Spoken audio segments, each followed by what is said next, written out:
You want to make sure that you mulch up around the root ball, but you don't actually mulch where the plant is growing out of the ground.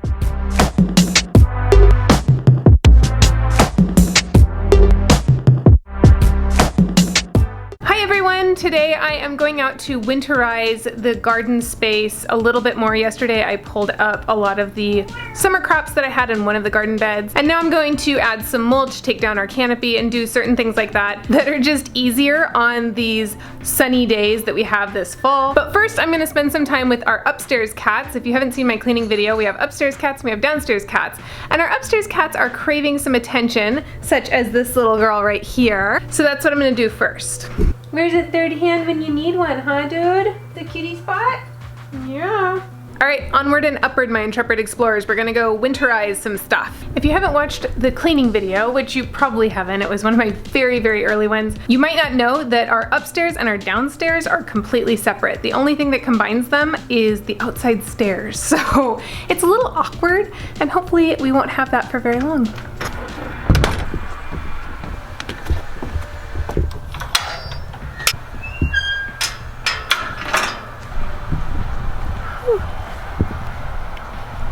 It's bright. What we'll be taking down is that canopy back there, and then we'll be adding mulch to all of those plants. Of course, if you've seen me work outside, you know that I have to put my hair up and put my hat on before we get any work started. So I'm gonna do that first. Putting up and taking down this canopy is usually a two-person job, but I'm going to try and spare Ian from helping me because he's still trying to get siding up and the rains are coming, so I don't want to bother him and take him away from what he's currently doing if I can help it. So I'm gonna just try doing it on my own. We'll see how that goes.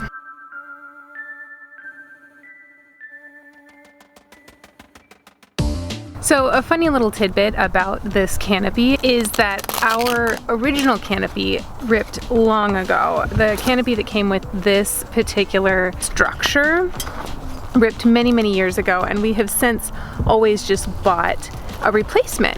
Well, they stopped making the canopy that fits this particular structure, I guess a couple of years ago, and we just didn't know it. So we bought a $8 Amazon warehouse canopy and it fit. So we got this for $8, so that was well worth the money.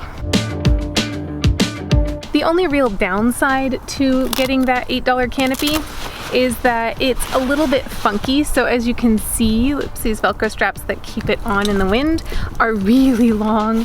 I don't know if they're just one size fits all, and so they're trying to fit larger poles, or if it's just the way an $8 canopy is made, but that makes it a little bit awkward, but still for $8, I'm super happy. We also use these clamps to help keep it on because the winds can get pretty fierce sometimes and just rip it right off, which is why our previous canopies ripped in the first place.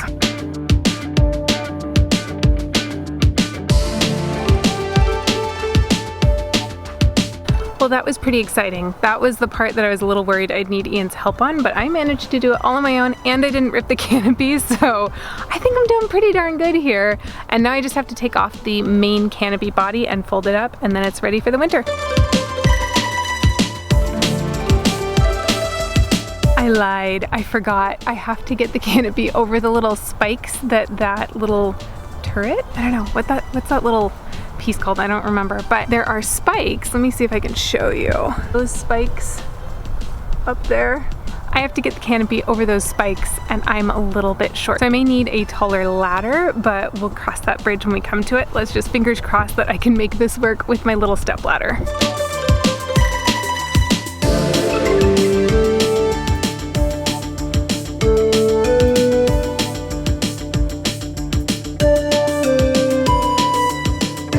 I am not a domestic goddess, and this is like folding a really big fitted sheet.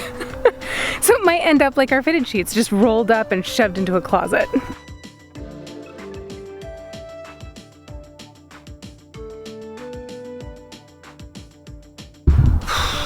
Walter just got out of the gate and we had to go look for him, and now I am having a little bit of a mini panic attack. We did find him, thank goodness, but I just need to take a couple of minutes to calm myself down so that I can finish this vlog and do the rest of these garden chores, because oh Oh my God. It's a few hours later now. I went ahead and just called my aunt, took some time to relax and regroup because losing Walter gave me a little bit of a fright and a scare. I just don't like that. I really like knowing where my animals are at all times.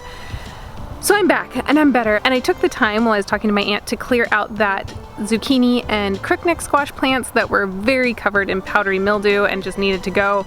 They weren't really producing fruit anymore or vegetables. Now I'm just going to clean up the rest of the canopy, take down the structure, take down the wires that are holding it in place. We staked down ropes. We did that for the first time this year, and that is because it can blow away in the wind. We've lost another frame to it just blowing into our yard and being completely destroyed. It was mangled. I'll try and find the photo and stick it up here just so you can see what I'm talking about. It didn't have the canopy on, it was just wind blowing the frame. So we went ahead and roped it down and staked it down this year, in addition to the standard stakes that are in the frame itself. And that seems to have really helped. It's been really stable, but it makes it a beast to mow around that area. So now I'm just gonna pick all of that up and make it easier to mow in the future. Let's go.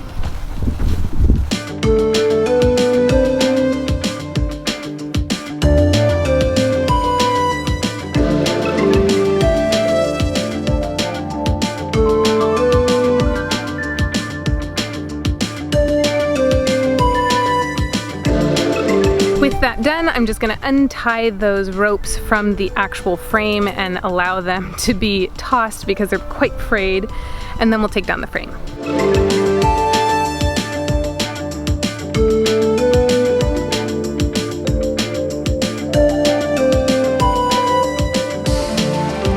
If you're wondering what my plans are for this honeysuckle that is currently growing on a trellis that's attached to the structure of the canopy, I'm going to be cutting it halfway back and digging it out of the ground for all of the garden work that we're going to be doing. It will just be easier for us not to have to work around it. So I'm going to cut it down eventually. I'm gonna wait a little bit longer. I don't want to do it when it's still somewhat growing, but once it's cut down, I'll dig it out of the ground and we'll be able to work this area more thoroughly. And now that I'm thinking about it, since I'm not ready to cut it down and the trellis is being supported by the canopy structure, I might not actually take down the canopy structure today. I might wait to take it down when I'm ready to cut down the honeysuckle at a later date, and that will just make more sense perhaps. So I think I'll just leave the structure up for now.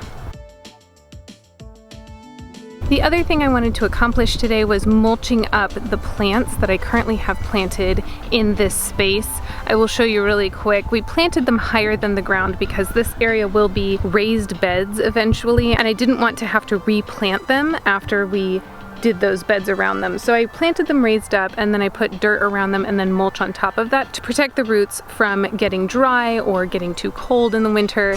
So that is what I did here, but some of the mulch is starting to settle and come off of the root ball. And I want to make sure that these are protected for the winter because these are newly transplanted plants. They were planted this spring, and I want to make sure that they fare through the winter okay. So I'm going to go ahead and get more mulch, put that up around the root ball, and get all of that squared away. So when I'm talking about the root ball being slightly exposed, this is what I'm talking about. This is a Japanese rose that I planted earlier this spring, and as you can see, the mulch and the dirt have started to slough off from where the root ball is. This is the root ball and here is the mulch. You can see that difference.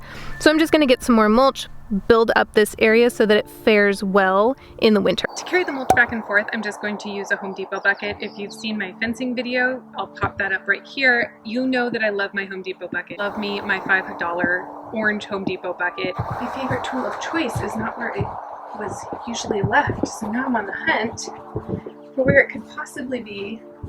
Maybe we should spend the extra $5 and buy a second bucket. I found it.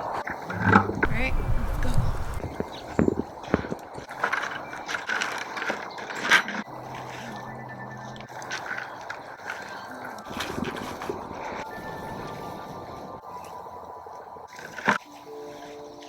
Now the root ball is nice and protected, it is covered, but as you can see, the mulch is not actually touching the plant, and that is what you want. It protects the root ball from getting cold during the winter or drying out during the summer, and then it also protects the plant itself from having moisture retained too closely to its stem. I am re-recording this because I realized that my microphone was facing backwards the last time I stated this, and hopefully that's the only thing that I recorded with microphone backwards. It was backwards because I was showing you the root ball and where I put the mulch, and I wanted to be able to talk to you while I was doing that and have the audio clear. But yeah, it helps when you remember to switch the microphone back around. I only have a couple more plants that need this treatment.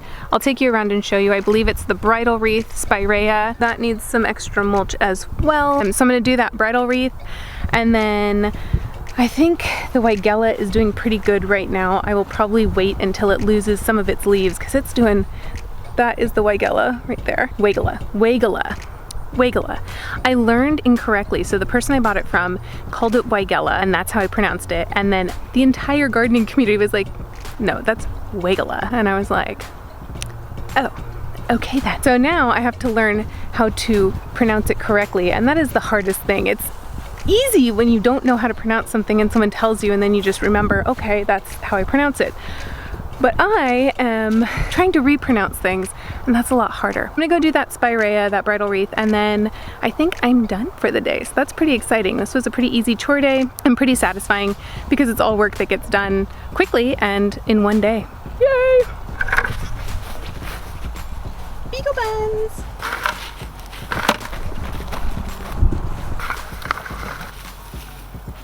That about wraps it up for this video, guys. If you liked it, go ahead and hit that thumbs up. Tell me in the comments what you're doing in your garden. Let me know what other videos you would like to see. If you'd like to see more videos like this, go ahead and subscribe down below. I do a lot of gardening videos and I have a lot of projects. As you can see, we have all that dirt's going somewhere. We have a lot of gardening projects coming up, and I hope that you'll join us on this journey. It's really exciting and a lot of work, and I just love sharing it. So until next time, I will see you in the next video. Let this come off. I have to wait for Ian to stop hammering. I'm not gonna complain. We're getting siding on the house. Where in the world is Carmen Sandiego? She's here in Oregon in a dilapidated house trying to fix up a space that most people would have burned down. That's where she is.